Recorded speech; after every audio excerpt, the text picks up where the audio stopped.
নমস্কাৰ মৰমৰ ছাত্ৰ ছাত্ৰীসকল আজি মই ক্লাছ 10ৰ মেথছৰ অনুশীলনী 1.3 প্ৰশ্নবিলাক আলোচনা কৰিম। ইয়াৰ প্ৰথম প্ৰশ্নটো মই বাছি লৈছোঁ। প্ৰথম প্ৰশ্নটো হ'ল দেখুওৱা যে √5 অপৰিমেয় সংখ্যা। √5 আমি অপৰিমেয় সংখ্যা বুলি দেখুৱাব লাগে। আমি জানো ক্লাছ 9ত পঢ়িছিলোঁ √5 √2 √3 এইবিলাক অপৰিমেয় সংখ্যা। তো এইটো ক্লাছত মানে ক্লাছ 10ত আমি প্ৰমাণ কৰিম যে এই সংখ্যাবিলাক কেনেকৈ অপৰিমেয় সংখ্যা হয়। ঠিক আছে, তো প্ৰমাণ কৰিবলৈ প্ৰথমতে ইয়াক আমি পৰিমেয় বুলি ধৰি লওঁ। এনেকৈ লিখিম, ধৰ √5 এটা পৰিমেয় সংখ্যা। পৰিমেয় সংখ্যা √5 এটা কি সংখ্যা? পৰিমেয় সংখ্যা বুলি ধৰিলোঁ। যদি পৰিমেয় সংখ্যা হয়, আমি জানো পৰিমেয় সংখ্যা যিবিলাক আছে সেইবিলাক সংখ্যাক আমি p/q আকাৰত লিখিব পাৰোঁ। তো √5ক আমি p/q আকাৰত লিখি লওঁ। বুজি পাইছা? তো লিখিম therefore √5 = p/q। কিয়? কাৰণ √5ক আমি পৰিমেয় বুলি ধৰি লৈছোঁ। যদি √5 এটা পৰিমেয় সংখ্যা হয়, এতেকে √5 = p/q লিখিম, য'ত কণ্ডিশ্যন দিব লাগিব, য'ত p, q সহমৌলিক সংখ্যা হ'ব লাগিব, কাৰণ ইহঁতৰ সাধাৰণ উৎপাদক 1ৰ বাহিৰে বেলেগ থাকিব নোৱাৰে, আৰু q ≠ 0 হ'ব লাগিব। বুজি পালা? এইটো কণ্ডিশ্যন তোমালোকে লিখিবই লাগিব, য'ত p, q সহমৌলিক সংখ্যা, মানে p আৰু q দুইটা সংখ্যাৰে সহমৌলিক হ'ব লাগিব, কাৰণ ইহঁতৰ সাধাৰণ উৎপাদক 1ৰ বাহিৰে বেলেগ সংখ্যা হ'ব নোৱাৰে, আৰু q ≠ 0। আমিতো জানো তলৰ সংখ্যাটো কেতিয়াও 0 হ'ব নোৱাৰে। তাৰ পিছত কি কৰিব লাগিব? তাৰ পিছত আমি ইয়াকে দুয়োপক্ষক বৰ্গ কৰি ল'ব লাগিব। যদি দুয়োপক্ষক বৰ্গ কৰোঁ, তেনেহ'লে আমি লিখিম √5² = p²/q²। দুয়োপক্ষক বৰ্গ কৰিলোঁ। ইয়াতে লিখি দিম যে দুয়োপক্ষক বৰ্গ কৰোঁ। বুজি পাইছা? তাৰপিছত তোমালোকে এইবাৰ চাবা, ইয়াক যদি স্কোৱাৰ কৰি দিয়া তেনেহ'লে পাবা 5 = ইয়াতে পাম p²/q²। এইখিনি ডাউট ক্লিয়াৰ আছে? এইবাৰ আমি বজ্ৰপূৰণ কৰি দিম। আমি জানো 5ৰ তলত 1 থাকে, বজ্ৰপূৰণ কৰি দিলে আমি p² লগত 1 পূৰণ কৰিম, p² পাম = 5ৰ লগত q² পূৰণ কৰিম, তেনেহ'লে পাম 5q²। তাৰপিছত যিহেতু p² = 5q² পালোঁ, ইয়াৰ পৰা আমি যদি q² ৰাখি দিওঁ, 5টো ইয়াৰ তলত আহি যাব। তাৰমানে লিখিম p²/5 = q²। এই লাইনটোৰ পৰা আমি এইটো কথাই ক'ম যে p² সংখ্যাটোক 5এদি হৰণ কৰাৰ পিছত আমি ভাগফল পাইছোঁ q²। তাৰমানে p² যিটো সংখ্যা আছে, এই সংখ্যাটোক 5 দি হৰণ কৰাৰ পিছত আমি ভাগফল পাইছোঁ কিমান? q²। মই বেলেগ এটা উদাহৰণ দিছোঁ যে 25 এটা সংখ্যা আছিলে, এই সংখ্যাটোক যদি মই 5এদি হৰণ কৰোঁ, তেনেহ'লে কিমান পাম? 5 পাম। কেনেকৈ? 5এদি ইয়াক হৰণ কৰিলে কিমান পাম? 5 পাম। সেই 5টো হ'ব এইটো। তাৰমানে ইয়াতে আমি ক'ম p²ক 5এদি হৰণ কৰাৰ পিছত ওলাইছে q²। অৰ্থাৎ আমি ক'ব পাৰোঁ p²টো 5এৰে বিভাজ্য হয়। তেনেহ'লে ক'ব পাৰোঁ যে p² 5এৰে বিভাজ্য। যদি p² সংখ্যাটো 5এৰে বিভাজ্য হয়, তেনেহ'লে আমি উপপাদ্য মতে পাইছিলোঁ p সংখ্যাটোও 5এৰে বিভাজ্য হ'ব। বুজি পালা? তেনেহ'লে লিখিম p, 5এৰে বিভাজ্য। বুজি পালা?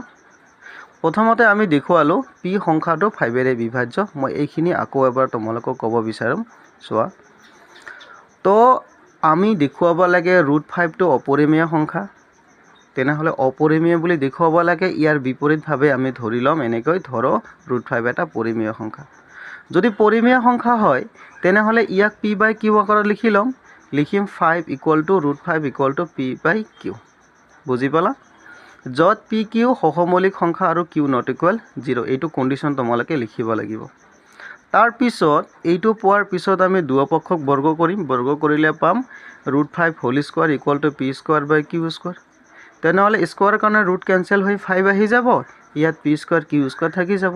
বহুত ইজি। এইবাৰ আমি বজ্ৰপূৰণ কৰিব লাগিব। তো বজ্ৰপূৰণ কেনেকৈ কৰিছোঁ চোৱা। বজ্ৰপূৰণ কৰিলে আমি জানো যে পি স্কোৱাৰৰ 5ৰ তলত 1 থাকে, তাৰমানে পি স্কোৱাৰটো 1ৰ লগত ইনটু হৈ পি স্কোৱাৰ হৈ যাব, ইকুৱেল টু 5 কিউ স্কোৱাৰ থাকি যাব। এইবাৰ আমি ইয়াৰ পৰা কিউ স্কোৱাৰ ৰাখিম, 5টো ইয়াৰ তলত আহি হৰণ হৈ যাব, তেনে P square by 5 equal to Q square.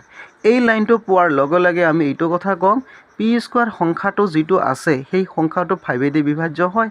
যদি পি স্কোৱাৰ সংখ্যাটো 5এদি বিভাজ্য হয়, তেনেহ'লে পি সংখ্যাটোও 5এৰে বিভাজ্য হ'ব। এইটো উপপাদ্য মতে পাইছিলোঁ আমি। ইয়াত এনেকৈ 1 নম্বৰ দি ৰাখিব পাৰোঁ। ঠিক আছে, তেনেহ'লে আমি কি গম পালোঁ, পি সংখ্যাটো 5এৰে বিভাজ্য হ'ল। পি সংখ্যাটো 5এৰে বিভাজ্য হ'ল। তেতিয়াহ'লে পিৰ উৎপাদক আমি দুটা পালোঁ, পি সংখ্যাটো 1 দি বিভাজ্য হয় আৰু এটা কথা 5এদি বিভাজ্য পাই গ'লোঁ। আকৌ লিখিব লাগিব। আকৌ তোমালোকে এইবাৰ ধৰি ল'বা, আকৌ ধৰ পি ইজ ইকুৱেল টু, ইয়াতে যিটো সংখ্যা পাইছে এইটোৱে ধৰিব লাগিব, 5, ইয়াতে এম বুলি দিবা। বুজি পাইছা? য'ত এম এটা কি সংখ্যা, অখণ্ড সংখ্যা, য'ত এম বিলংছ টু জেড।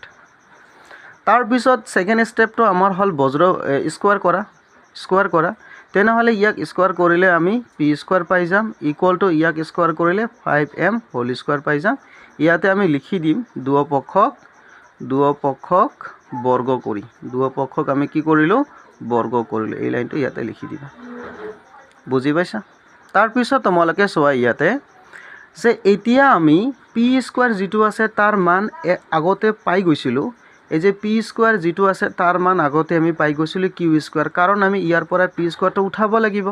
তেনেহ'লে পি স্কোৱাৰৰ ঠাইত আমি কি লিখিব লাগিব, এই লাইনটো 5 কিউ স্কোৱাৰ। তেনেহ'লে ইয়াত পি স্কোৱাৰ য'ত আছে তাত আমি 5 কিউ স্কোৱাৰ বহাই দিওঁ, 5 কিউ স্কোৱাৰ ইকুৱেল টু ইয়াক স্কোৱাৰ কৰি দিওঁ, 5 স্কোৱাৰ কৰিলে 25, এম স্কোৱাৰ কৰাৰ পিছত পাম এম স্কোৱাৰ। বুজি পালা? এইবাৰ আগৰ দৰে একে কণ্ডিশ্যন, ইয়াৰ পৰা আমি এম ৰাখিম, 25টো আহি ইয়াৰ তলত যাব, তাৰ মানে 5 Q square by 25 equal to M square. এইখিনি বুজি পাইছা? তাৰমানে 25টো আহি ইয়াৰ তলত যাব, ইয়াৰ পৰা আমি এম স্কোৱাৰ ওলাম, যেনেকৈ আমি এই লাইনটো কৰিছিলোঁ ঠিক তেনেকৈ আমি এই লাইনটো কৰিম। তাৰপিছত তোমালোকে চাবা 5এদি 25ক কাটা যায় কিমান, 5 বাৰ।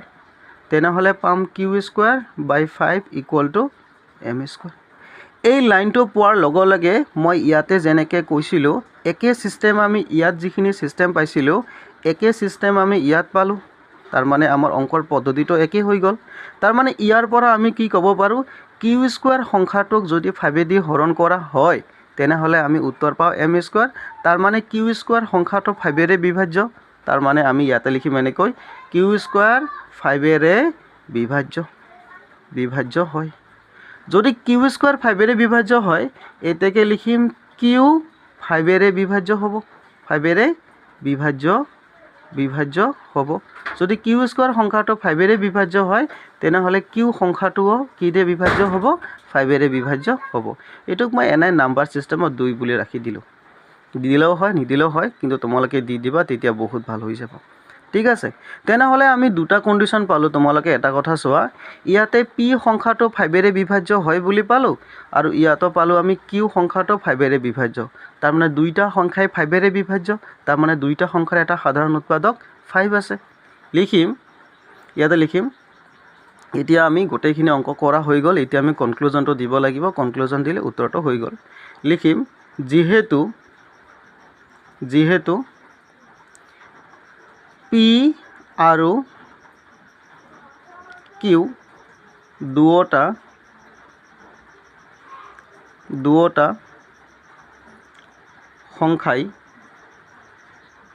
সংখ্যাই 5এৰে বিভাজ্য হয়। যিহেতু পি আৰু কিউ দুয়োটা সংখ্যা 5এৰে বিভাজ্য হয়, তাৰ মানে যদি 5এদি বিভাজ্য হয়, 1ৰ বাহিৰেও সিহঁতে আৰু এটা সাধাৰণ উৎপাদক আছে, যিটো হ'ল 5। তেনেহ'লে আমি এনেকৈ লিখিম, যিহেতু পি আৰু কিউ দুয়োটা সংখ্যাই 5এৰে বিভাজ্য হয়, সেয়েহে আমি ক'ব পাৰোঁ, সেয়েহে